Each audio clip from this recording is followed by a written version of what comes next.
नमस्कार, आदाब, good evening. कैसे हो प्यारे दोस्तों? उम्मीद करता हूँ कि सब अच्छे होंगे। गाइस, आज हम लोग जो है यूपीएससी की प्रिपरेशन के बारे में थोड़ा बहुत स्ट्रेटेजी के बारे में डिस्कस करते हैं। यूपीएससी प्रिपरेशन और स्ट्रेटेजी मैं इसलिए इसके बारे में डिस्कस कर रहा हूँ कि पूरा एक दशक मैंने इसके पीछे ही बर्बाद किया है, पूरे 10 इयर्स। तो इसमें जो प्रॉब्लम्स यानी कि जो कमियां जो मेरे में मुझे नजर आई और जो लूप होल्स मैंने मेरे मतलब प्रिपरेशन में नजर आए, मैंने इवन आफ्टर प्रिपरेशन जो चीज जो है एक सक्सेसफुल यूपीएससी एस्पिरेंट नहीं बता सकता, यू सक्सेसफुल कैंडिडेट जो चीजें नहीं बता सकता, वो मैं अभी वो चीजें बता सकता हूँ कि क्या क्या चीजें जो है यूपीएससी प्रिपरेशन में बहुत जरूरी है। उस स्ट्रेटेजी के बारे में हम डिस्कस करेंगे, वरना फिर यूपीएससी एक ही बात बोलती है कि हम तो डूबेंगे सनम, लेकिन आपको भी ले डूबेंगे। वही बात है। तो इसके लिए यूपीएससी प्रिपरेशन अगर आपको अपने बच्चों को तैयारी करवानी है इस सिविल सर्विसेज की, तो सबसे पहले मेरा मानना ये है कि 9th और 10th से ही आपको बच्चों को जो है ये मार्क्स वाली बीमारी से निकाल के, परसेंटेज और मार्क्स वाली बीमारी से निकाल के उनका जो फाउंडेशन है वो अच्छे करवाने की कोशिश कीजिए। आप जो भी स्कूल से बच्चों का एडमिशन करवा रहे हो, उस स्कूल्स में जब आपकी पेरेंट्स की मीटिंग होती है, पेरेंट टीचर्स की मीटिंग होती है, तो आप कम से कम अपने टीचर जो है उनके बच्चों के उनसे ये ना पूछ के कि कितने मार्क्स आए उनको, आउट ऑफ 20 या 100 आउट ऑफ 100, ये ना पूछ के ये पूछे कि मेरे बच्चे का जो सब्जेक्ट्स है उनमें लर्निंग कैसे हो रही है, उसकी अंडरस्टैंडिंग कैसे हो रही है। खुद भी थोड़ा सा बच्चों को पूछिए कि उनका जो है जो क्रिटिकल अंडरस्टैंडिंग है बच्चों की वो कैसे जो क्लास में जो टीचर करवा रहा है, और फिर कैसे जो है इंटरडिसिप्लिनरी तरीके से बच्चों को पढ़ाया जाता है, कैसे स्टैटिक टॉपिक के साथ में करंट अफेयर्स को भी जो है लिंक करवाया जा रहा है। ये सब चीजें जो है आप अपने बच्चों में डेवलप करेंगे 9-10 से ही, तो उससे उनका जो फाउंडेशन जो है, मतलब जो फाउंडेशन बोलते हैं, वो अच्छे तरीके से तैयार होगा उनका। और 9-10 से क्या होगा कि बच्चे की जो आदतें होती है, हैबिट्स होती है, वो नर्चर हो जाएगी, वो अच्छी तरीके से इनकलकेट होगी। और सबसे पहले क्या करना चाहिए बच्चों को कि जो एनसीईआरटी है, एनसीईआरटी यूपीएससी का एक फाउंडेशन मतलब बेसिक जो है वो होता है। तो एनसीईआरटी की जैसे आप यूपीएससी की प्रिपरेशन करने जाते हो ग्रेजुएशन के बाद में, तो आपको एनसीईआरटी बुक्स पढ़ने के लिए बोला जाता है। तो क्यों ना आप जो है 9-10 से ही जो अपनी एनसीईआरटी बुक्स है उनको अच्छी तरीके से करने लग जाए। क्यों ना आप 9-10 फिर 11-12 में आप एक तरीके से क्योंकि आपकी स्ट्रीम अलग अलग हो जाती है, साइंस, आर्ट और जो ह्यूमैनिटीज वाला और कॉमर्स वाला, तो आप 11-12 के बाद में आप एक फोकस होकर तैयारी करने लग जाते हो। तो 9-10 एक बेस होता है जिसमें आपके जो है एनसीईआरटी प्लस बच्चों की जो न्यूज़पेपर रीडिंग जो हैबिट्स होती है, जिसमें एडिटोरियल्स होता है, जिसमें आपके जो अच्छी चीजें होती है, जिसमें जो अच्छे एक्सपर्ट्स के व्यूज लिखे होते हैं, उसमें जो न्यूज होती है अच्छे काम की, वो जो जितने भी न्यूज में बात करें तो हम लोग social, economic, political, geographical, environmental, science and technology, इससे रिलेटेड जितने भी जो है न्यूज है वो पढ़ना बच्चा धीरे धीरे स्टार्ट हैबिट डालेगा, तो बाद में वो 11th-12th में उसकी अच्छी से हैबिट बन जाएगी। तो एक उनका फाउंडेशन जो है वो वो करना भी बेटर होता है। तो मेरा ये मानना है जो पेरेंट ज्यादातर बच्चों के अपने 10th में 12th में मार्क्स पे फोकस करते हैं कि 92%, 98%, 99% लाया या फिर कितने लाया, इससे अगर कम आया तो उनको निराश होते हैं अपने आप में। ये ना देख के आप अपने बच्चों में जो है ना अंडरस्टैंडिंग जो है, जो बच्चों का जो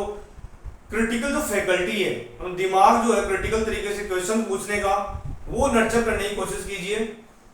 वरना वही बात है, फिर 10th में अच्छे परसेंटेज लाएगा 98, 97, फिर ग्रेजुएशन में लाएगा, और उसके बाद में वही अनएम्प्लॉयड यूथ के साथ जो है जो है लिटरेट यूथ के साथ में वो बेरोजगारी की भीड़ में शामिल हो जाएगा।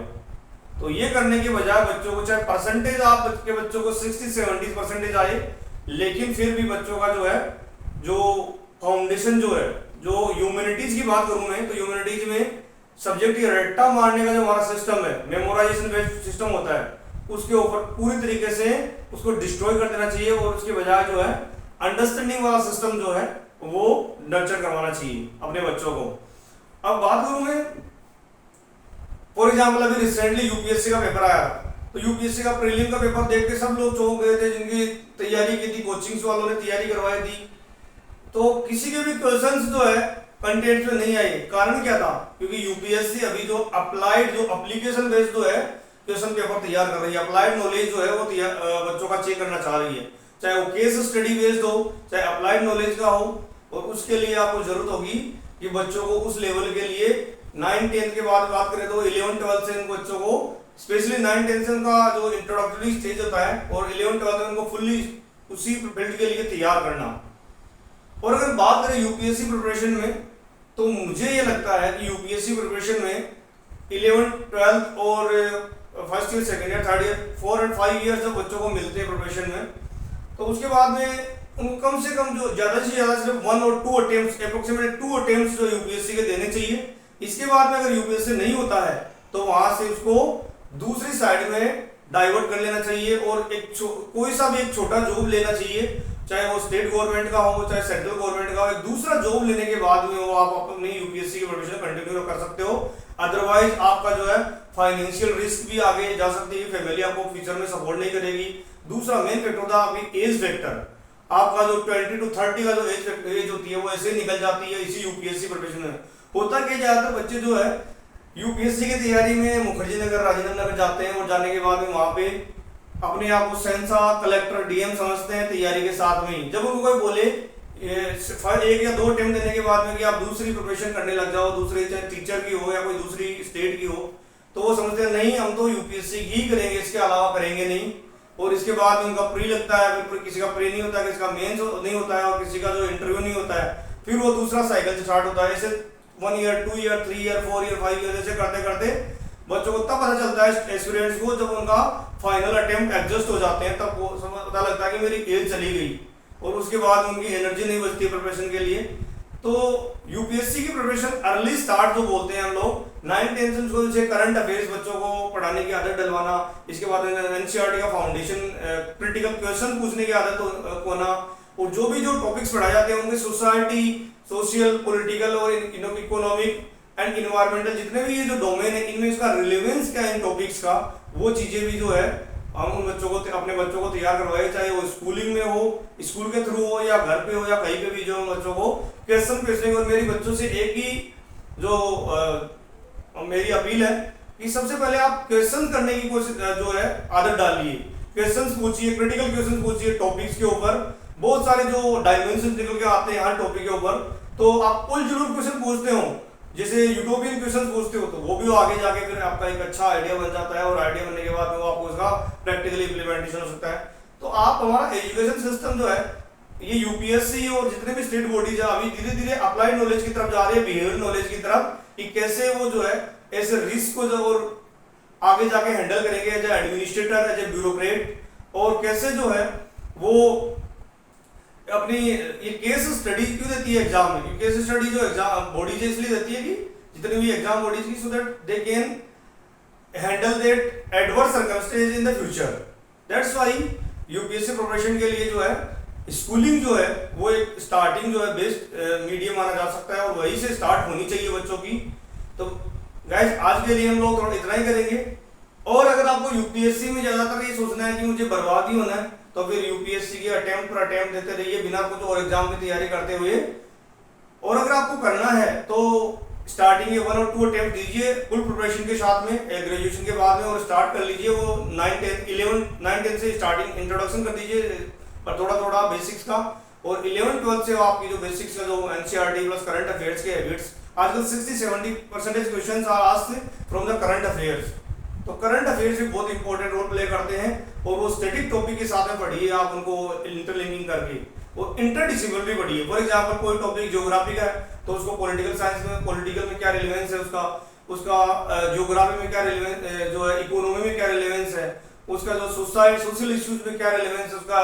हमारे यहाँ एग्रीकल्चर फील्ड में क्या रिलेवेंस है उसका, जो है हमारे इन्वायरमेंट में क्या रिलेवेंस है। ऐसे मल्टी डायमेंशनल पढ़िए जिससे आपके टॉपिक सभी टॉप डायमेंशन कवर होंगे, और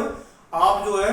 चाहे आपका ऐसे हो चाहे आपके जो क्वेश्चन आंसर हो डिस्क्रिप्टिव यूपीएससी में, वो प्रिपेयर कर पाओगे। तो आज के लिए गाइस हम लोग इतना ही पढ़ेंगे। और इंटरव्यू के लिए आपके लिए न्यूज़पेपर बहुत जो है काफी जो है वाइटल रोल प्ले कर सकता है, क्योंकि न्यूज़पेपर जो आपको जो इश्यूज पे डीप नॉलेज देता है। और इसके बाद में आपको जो है, और हो सके तो स्कूलिंग के टाइम में आप डिबेट सोसाइटी में पार्टिसिपेट करिए, जरूर कीजिए। स्कूल्स में अगर इनके डिबेट सोसाइटीज नहीं है तो अपनी स्कूल्स में डिबेट सोसाइटी बनवाइए बच्चों की। उसमें चाहे ग्रुप डिस्कशंस हो, चाहे डिबेट्स हो बच्चों की, चाहे जो है ब्रेनस्टॉर्मिंग सेशंस हो, ये बच्चों के लिए कंडक्ट करवाना चाहिए, क्योंकि ये बहुत जो वरदान साबित होते हैं। They are the boons for the students, they will prove the boon for the student in future competitive examinations. तो गाइस आज के लिए हम लोग इतना ही पढ़ेंगे।